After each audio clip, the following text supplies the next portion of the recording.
Is one of Yeats' personal poems.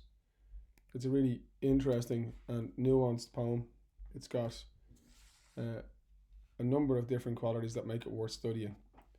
Before we look at the poem in detail, I'm going to keep this nice and short. It's important to remember that when we're reading poetry, we're hopefully enjoying poetry and we're hopefully thinking about the the meaning and the language and how it enriches our lives. But we're also thinking about preparing for our leaving cert. Sorry, that was my charger being plugged in. We're also thinking about preparing for our leaving cert. And this was the question that was asked on Yeats the last time he came up with the leaving cert, which is in 2019. And the question was a lovely question. By leaving cert standards, it was really fantastic. And the question asked or made a statement, and the statement was that Yeats' poetry is both intellectually stimulating and emotionally charged. And I think when you look at this poem, you can see exactly why they asked that question. What does intellectually stimulating mean? It means it makes you think. It means it makes you think about the thematic content, and it means it makes you think in terms of the imagery, which challenges you and causes you to have to interpret and understand meaning that might be hidden or meaning that might not be overtly stated. Emotionally charged, Yeats' poetry is famously full of emotion. This is a poem about love. It's a poem about disappointment. It's a poem about loneliness. And to be charged with emotion means to be filled with emotional intensity. And there's no doubt that there's an immense amount of emotional intensity in this poem. The opening stanza is beautifully calm, or the opening sequence is beautifully calm and tranquil. Coole is a place, Coole Park in County Galway, which was a refuge or a place of escape for Yeats from the busy world of celebrity. He was a celebrity. His friend, Lady Augusta Gregory, owned the walled estate at Coole Park. So Yeats was able to go to Coole Park to escape from the pressures of fame in much the same way as modern celebrities go to compounds in Barbados. So he goes there to find peace. And the opening 5 lines of the poem, 6 lines of the poem, certainly suggest he's feeling content. The trees are in their autumn beauty. The woodland paths are dry. Under the October twilight, the water mirrors a still sky. Upon the brimming stone water among the stones are 59 swans. We see images of decay. It's autumn, so summer is over. This is typical of Yeats' nature imagery. He employs nature imagery throughout his poetry. Here we get a sense of things coming to an end. Yeats was an older man when he wrote this poem. He was aware of the passage of time and he was aware of the reality that, time is not infinite and we all age and we all, as we age, approach death. But here there's a real sense of contentment. We have this lovely reference to twilight. So again, we have the fading of the year, we have the fading of the lights, but we have a reflective mood. And of course, that reflective mood is captured, I think, deliberately in the image of the sky being mirrored by the water. Lovely, lovely, lovely imagery. First thing you're going to learn from this poem, you're going to learn 59 swans. Yeats' symbolism is really important. In fact, you could say that his symbolism is one of the most intellectually stimulating or thought-provoking aspects of his poetry. Think about the Sphinx in the Second Coming. Think about the honeybees and the birds in the Star's Nest by My Window. Think about sailing to Byzantium. Think about monuments of unaging intellect. Think about the terrible beauty. All of these things are symbols employed by Yeats to give his work meaning and depth and substance. Here, he says there are 59 swans. Now, again, I apologise to all those Yeatsian scholars out there who will tell me that there were 59 swans on the lake in Coole Park when he wrote this poem. Excuse my skepticism. I somehow doubt there were 59 swans. The important thing is, it's an odd number. We have nature imagery again being used to symbolize really the meaning of this poem. This poem is about loneliness. Swans, to Yeats, were symbolic of fidelity, i.e., the idea that we love and we remain loyal to those we love for our lives. When we see there's 59 swans, it means that one of the swans has lost its partner and must journey through life alone. The poet uses this image to reflect on his loneliness because as a young man, Yeats had fallen in love with a woman called Maud Gonne, Maudgonne, and that relationship had, for many reasons, not resulted in love and in marriage and in the happy ever after he dreamed of. He says it was nearly 20 years ago that he first saw the swans. The 19th autumn has come upon me since I first made my count. Now again, we have to think of the symbolism at work here. Is he saying it's nearly 20 years since he started coming to Coole Park? I think yes, he is saying that. But is he also saying that it's nearly 20 years that he first lost his heart and fell in love, and therefore he's lived a lonely life since then? Yes, I think he is saying that. And the evidence for that comes in the next section of the poem.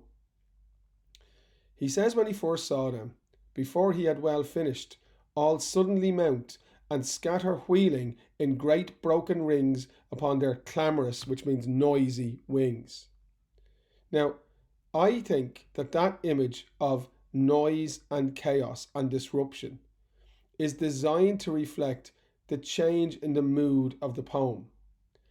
At the beginning, the mood of the poem was peaceful and calm and relaxed.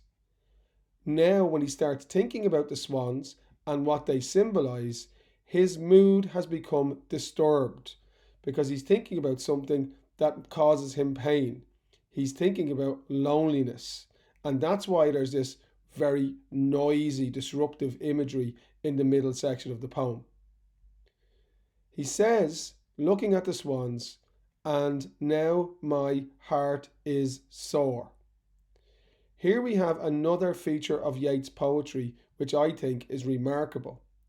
His use of monosyllabic language. Yeats often in his poems resorts to words of one syllable in order to create either images or to convey messages which are clear and unambiguous. He is clearly speaking figuratively here. He's not talking about his literal heart. He doesn't think he's going to have a heart attack. He's talking about the heart and what it symbolizes in terms of happiness and love. Don't forget, the heart is a motif in Yeats' poetry. We see it being referred to over and over and over again in his poetry. So that's an important symbol to consider when you're preparing Yeats' work. He says when he thinks about the swans, his heart is sore because all's changed since I, remember, nearly 20 years before, hearing at twilight the first time on this shore, the bell beat of their wings above my head, trod with a lighter tread. Again, these are lines to learn from this poem. And now my heart is sore, trod with a lighter tread. These are really important lines. Trod is the past tense of tread. To tread is to walk. When he says trod with a lighter tread, he means walked with a lighter step. He's not talking about his physical body and how he may have changed and aged in those years. He's talking about his emotional self. When he was young, he had hope and optimism that life would work out the way he hoped it would work out, that there would be love, that there would be contentment, that there would be belonging. But now 20 years have gone by almost, and his step is much heavier because he's much more pessimistic because life has been tough and hard on him. deeply reflective, packed with emotion. In the second half of the poem, the key image is of the swans as, and I could not recommend you learn this more, as they paddle in the cold, companionable streams or climb the air. Remember that poetry is all about interpretation, and yes, I do agree that when a poet writes a poem, that poet has a specific meaning in mind, but often poets don't tell us what their meanings are. And often when we read a poem, we can bring our own meaning to images. That's allowed. That's why they ask questions like intellectually stimulating.